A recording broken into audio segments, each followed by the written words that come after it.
തിരുവണ്ണാമലയിൽ വാഹന പരിശോധനയ്ക്കിടെ പെൺകുട്ടിയെ ബലാത്സംഗം ചെയ്ത പോലീസുകാരെ പിരിച്ചുവിട്ടു. തിരുവണ്ണാമല ഈസ്റ്റ് പോലീസ് സ്റ്റേഷനിലെ കോൺസ്റ്റബിൾമാരായ സുരേഷ് രാജ്, സുന്ദർ എന്നിവർക്കെതിരെയാണ് നടപടി. അറസ്റ്റിലായ ഇരുവരും നിലവിൽ വെല്ലൂർ സെൻട്രൽ ജയിലിലാണ്.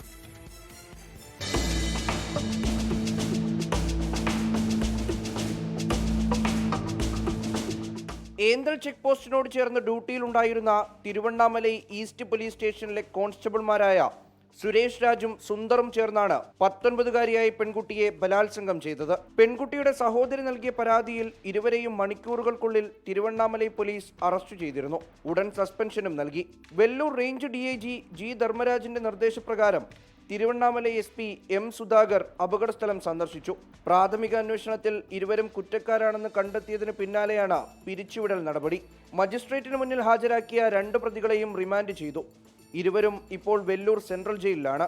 ബലാത്സംഗത്തിനിരയായ പെൺകുട്ടി ആശുപത്രിയിൽ ചികിത്സയിൽ തുടരുന്നു. സംഭവത്തിൽ AIADMKയും BJPയും സർക്കാരിനെ വിമർശിച്ച് രംഗത്തെത്തി. 24 ചെന്നൈ. ലോകത്തെവിടെയായാലും ഏത് സമയത്തും 24 വാർത്തകളും ഓഗ്മെന്റഡ് റിയാലിറ്റി പാക്കേജുകളും എക്സ്പ്ലെയിനറുകളും വിശദമായി കാണാൻ ഞങ്ങളുടെ YouTube ചാനൽ നിങ്ങൾക്ക് സബ്സ്ക്രൈബ് ചെയ്യാം.